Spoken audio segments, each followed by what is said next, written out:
मांगल्ये शिवे सर्वार्थ साधिके शरण्ये त्र्यंबके गौरी नारायणी नमोस्तुते।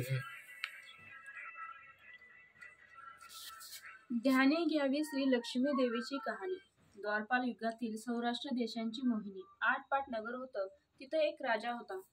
राजाचं नाव होतं भद्रश्रावा। तो शूर होता, दयाळू होता, प्रजादक्ष होता, देवा ब्राह्मणांना साधू संतांना सुखवित होता। राजाच्या राणीचं नाव होतं सूरचंद्रिका। ती रूपानं सुंदर होती, पण स्वभावानं गर्विष्ठ होती। मागच्या जन्मी ती होती एका वैश्याची बायको। नवऱ्याचं तिचं भांडण होई घरी वैतागली, गेली निघून रानात। तिथं पाहिलं सुवासिनींना, त्या करीत होत्या लक्ष्मी व्रत। तिनं पाहिलं व त्यांच्याबरोबर तसं व्रत केलं। दुःख गेली, दारिद्र्य संपलं, परिस्थिती सुधारली। देवीची भक्ती करीत होती, पुढे गेली ती मरून। पुढचा जन्म स्त्रीचाच आला। पुढे भाग्य उजळलं, भद्रश्राव राजाशी लग्न झालं। ऐश्वर हाती आलं, गर्वानं फुगली, गरिबांना विसरली, चोऱ्या ताठ्यानं बोलू लागली, दास दासीवर खेकासू लागली। एकदा काय झालं, देवीच्या मनी आलं, राणीला भेटावं, मागच्या आठवणी घ्यावी, ती ओळखते का नाही पाहावं। राणी राजवाड्यात मजेत राहत होती, राजा तिचं कौतुक करी। त्या दोघांना 7 मुलगे झाले, एक मुलगी झाली, मुलीचं नाव होतं शांबाला। एके दिवशी अचानक देवीनं म्हातारीचं सोंग घेतलं, फाटकं वस्त्र घेतलं, हाती काठी घेतली, अंधाराला हळूहळू पाऊल टाकत आली राणीला भेटायला। वाड्याशी आली आणि अरोळी दिली, आहे का कोणी घरी, घालील का कोणी घास। दासी आली बाहेर, म्हातारी दिसली समोर। तिनं विचारलं, कोण ग तू, कोठून आलीस, काम काय काढलंस, तुझं नाव काय, गाव काय, काय हवं आहे तुला। म्हातारी सांगू लागली हळू आवाजातच, तशा खोकलाही येई मधून मधून। म्हातारी म्हणाली, माझं नाव कमलाबाई, द्वारकीहून आली इथं राणीला भेटायचे। कुठे आहे या राजाची राणी। दासी म्हणाली, राणीसाहेब आहेत महालात, मैत्रिणीशी गप्पा मारतायत, त्यांना सांगितलं तर मलाच रागवतील, तुला कशा भेटणार त्या, तुझा अवतार पाहून तुझ्यावरच खेकसतील, उन्हं बोलतील, मैत्रिणीही तुला हसतील, तू इथे बस आडोशाला थोडा वेळ, मैत्रिणी गेल्या की सांगते त्यांना। म्हातारीलाही राग आला होता, तीही संतापली, तुझी राणी पैशावर भाळली, माणुसकी विसरलीये, मागच्या जन्मी होती दारिद्री, आज झाली राणी, पण ती माझ्यामुळेच। मीच तिला देवीचे व्रत सांगितलं, तिनं केलं, आता देवीच्या कृपेने राणी पदावर बसली, पण देवीची आठवणही नाही तिला। तिला आता संपत्तीचा गर्व झालाय, डोळ्यावर पैशाची धुंदी आली, गोरगरिबांना कशाला विचारेल ती। थोरा मोठ्यांच्या मुली मैत्रिणी झाल्या, म्हातारी गरीब भिकारीन, तिला कोण विचारतोय। हा राणी लक्ष्मी व्रत विसरून गेली, घेतला वसा टाकून दिला, उतली मातली, पण याच फळ तिला भोगावेच लागेल, नंतर डोळे उघडतील तिचे, जाते मी परत। दासीनं म्हातारीला पाणी दिलं, हात जोडले, म्हणाली, मला सांगाल ते व्रत मी करील ते प्रेमानं, उठणार नाही, मातणार नाही, घेतला वसा सोडणार नाही, दिलेला शब्द विसरणार नाही, मोडणार नाही। म्हातारीने त्या दासीला व्रताचा वसा सांगितला, ती उठली व काठी टेकीत तिथून निघून जाणार तोच माडीवरून एक मुलगी लगबगीनं खाली आली। ती म्हणाली, ती होती राणीची मुलगी शांबाला। ती आलीनी कळवळून म्हणाली, आजी रागवू नका, माझी आई चुकली, तिच्यासाठी मला क्षमा करा, मला धीर द्या, आईला दिलेला शाप मागे घ्या, मी तुमच्या पाया पडते, मुलीवर दया करा। म्हातारीला आली मुलीची दया, मुलीची हाती कोमल काया, ती क्षणभर मुलीकडे डोळे भरून पाहत होती। तिने मुलीला लक्ष्मीव्रताचा वसा सांगितला व ती मुलीचा निरोप घेऊन निघणार तोच राणी तरतरा आली माडीवरून। दाराशी येते तर दिसली ती म्हातारी। राणी कटडली, कोण ग तू थेरडे, इथे कशाला आलीस, जा इथून, उठ लवकर, नाहीतर ढकलून द्यायला सांगते तुला, लाज नाही वाटत तुला इथे यायची, दुसरी घरे नाहीत तुला। म्हातारीचे डोळे गरगर फिरलं, कपाळावर आट्या उमटल्याने तडक ती निघून गेली परत। पुढं दासीनं लक्ष्मीव्रत केलं, तिची स्थिती उत्तम सुधारली, ती गेली दासी पण सोडून व पुढे सुखानं संसारही सुरू होता तिचा। पुढे मार्गशीर्ष महिना आला, पहिल्याच गुरुवार शांबालेनं लक्ष्मीव्रत केलं, सगळे नेमधर्म पाळून 4 गुरुवार तिनं हे व्रत केलं, शेवटच्या गुरुवारी थाटानं अध्यापन केलं। सिद्धेश्वर राजाच्या मालधर नावाच्या राजपुत्राशी शांबालेचा विवाह झाला, तिला राजवैभव मिळालं। लक्ष्मी व्रताच्या प्रभावाने तिचा संसार सुखासमाधानात चालू लागला होता। पण भद्रश्रावा व सूरजचंद्रिका राणी यांना हळूहळू वाईट दिवस दिसायला लागले होते. शत्रूनं भद्रश्रावाचं राज्य लुबाडलं. सूरजचंद्रिका राणी होती ती स्थिती बदलली. भद्रश्रावा फार वाईट वाटे. राणीला रडू कोसळलं, पण करणार काय? एक एक दिवस चिंतेने उगत होता, तसंच मावळत होता. रानामनात हिंडून कष्टाचे दिवस ती काढत होती. भद्रश्रावाला वाटलं मुलीकडे जावं, तिला पाहावं.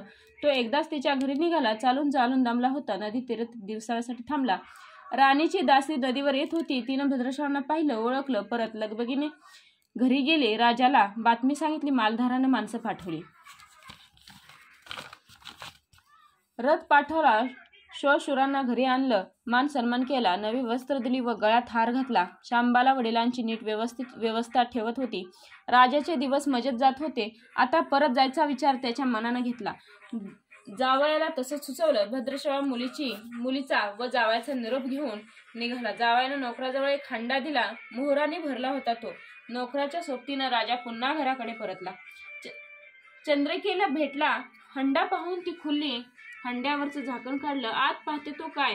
आत दिसले कोळसे. सूरजचंद्रिकेने कपाळावर हात मारून घेतला. नवऱ्याला सांगितलं. तोही चकित झाला ते ऐकून. दुःखाचे दिवस संपत नव्हते. दरिद्राचे भोग सुटत नव्हते. चिंतेचे ढग सभोवर दिसत होते. काळजीचा वणवा भडकत होता. सूरजचंद्रिकेला एक एक दिवस अडचणीत वाटत होता. तिच्याही मनाने घेतलं, एकदा मुलीला भेटावं, डोळे भरून पाहावं. आपल्या नशिबाचे भोग आपणच असायचे आहेत. दुसरं करणार काय? एका गुरुवारीच ती घरून निघाली. मुलीच्या गावच्या नदी तीरी बसली. अगदी दमून गेली होती ती. त्यावेळीच एक दासी नदीवर आली होती. तिनं त्या राणीच्या आईला ओळखलं. ती महाली गेली. राणीला बातमी दिली. तुमची आई नदीवर बसली, खूप दमलेली दिसली. तिला आणायला पाठवा कोणीतरी. शांबालेने रथ बोलवला. आईला घेऊन यायला सांगितलं. आई रथात बसून घरी आली. शांबालेने पाहिलं. आईला तिथं प्रेमाने मिठी मारली. मुलीच्या घरचं ऐश्वर्य पाहून तिचे डोळे तृप्त झाले होते, पण तोंडातून शब्द फुटत नव्हते. आईला स्नान करायला सांगितलं. मग पैठणी नेसायला दिली. गळ्यात सोन्या मोत्याचे अलंकार घातले. आईचं रूप उठून दिसू लागलं. दुपारची वेळ झाली. शांबाला वृक्षपुरताचा वसा करीत होती. लक्ष्मी देवीची भक्तिभावानं पूजा करीत होती. आरती झाली. धूप दीपाचा वास दरवळत होता. शांबालेला उपासच होता. तो कडकडीत करी, अगदी निराहार राहून.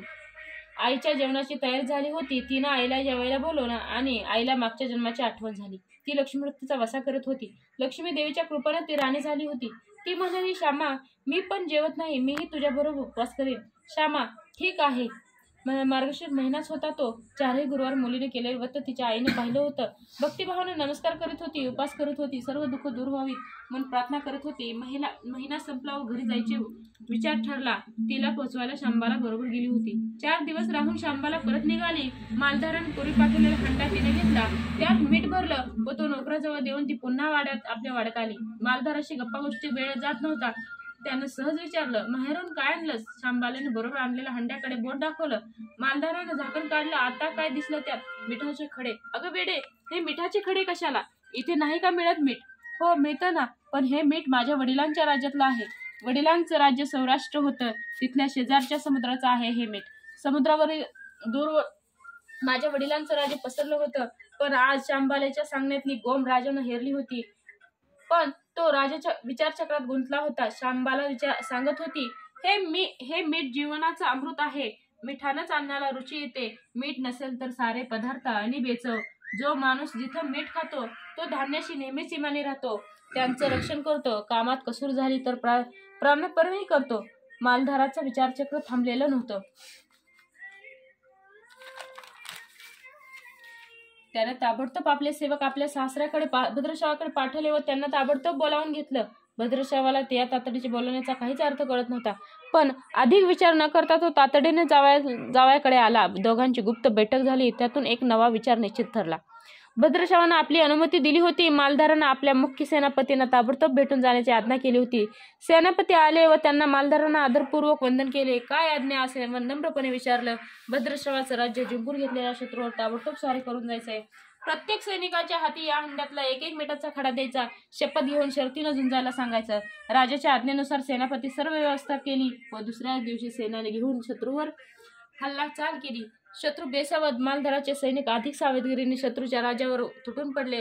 घणाघाती लढाई सुरू होती. पण मालधाराच्या सैनिकांचा पवित्रा शत्रूचा अडवताच येत नव्हता. शत्रूचे सैनिक जमिनीवर कोसळत होते. मालधाराचे सैनिक पराकाष्ठाने पुढे सरसावत होते. युद्धाचं तांडव अखंड चालू होतं. सूर्य पश्चिमेकडे सरकत होता. थोड्याच वेळात अंधार पसरणार होता. मालधाराचे सैनिक अधिक ईर्षेने पुढचं पाऊल पुढे खेचत होते आणि शेवटी मालधाराच्या सैन्याने शत्रूचा पुरा फाडसा पाडला होता. मालधाराच्या सैन्याने अपूर्व विजय मिळवला होता. भद्रशावाचे राज्य पुन्हा मिळवलं होतं. मालधाराला व शांबाला ही आनंदाची वार्ता सेनापतीनं ताबडतोब कळवली. मागे राहिलेल्या सैनिकांनी त्या शत्रूच्या राज्यातील मुख्य खजिना लुटला. अफाट संपत्ती त्यांना मिळाली होती. ती पोत्यात भरून मालधाराकडे आणली. त्यात सोन्याच्या मोहरा होत्या, अनेक नाणी होती, कित्येक शस्त्रांचा साठाही होता. मालधारानं भद्रशावाला चंद्रिका राणीला घेऊन यायला सांगितलं. ती आल्यावर घरात आनंदाला उधाण आलं होतं. तो होता गुरुवारचा दिवस. शांबालाने लक्ष्मीवतीची पूजा केली, आरती केली. धूप दीपांचा सुगंध दरवळत होता. तिनं व तिच्या आईनं उपवास केला होता. रात्री देवीची आरती झाली, देवीला नैवेद्य झाला व सर्वांचं मिष्टान्न जेवण झालं. मार्गशीर्ष महिन्यातला हा शेवटचा गुरुवार, लक्ष्मीव्रताचा शेवटचा दिवस. या मंगल मुहूर्तावर मालधारानं भद्रशावाचं राज्य त्याच्या स्वाधीन केलं व या व्रताची खरी सांगता झाली. राजा राणी परत आपल्या सौराष्ट्रात आली. सूर्यचंद्रिकेने पुन्हा लक्ष्मीव्रताचा वसा घेतला होता. अजन्म पाळला. घरची स्थिती पुन्हा पूर्वीप्रमाणे सुधारली होती. राजाने 7 मुलगे कुठेतरी दूरदेशी गेले होते. तेही अचानक घरी आले. त्यांना पाहून आई वडिलांना जो आनंद झाला याचं वर्णन शब्दात सांगता अगदी अशक्यच. श्री लक्ष्मी देवीचा व्रताचा हा अपूर्व अनुभव राजा राणीने पुढे सतत घेतला. त्यांचे जीवन निश्चित झालं होतं. दुःखाचं वादळ पूर्ण थांबलं होतं. सुखाचे वारे सर्वांचे सुखवीत होते. अशी ही 60 उत्तरांची कहाणी सर्वांनी वाचावी, ऐकावी व लक्ष्मीच्या कृपेने त्यांचं घर सुदैव फुलावं अशी 5 उत्तरांची सुफल संपूर्ण करून सर्वांनी देवीला वंदन करावं ही प्रार्थना. जय जय रघुवीर समर्थ.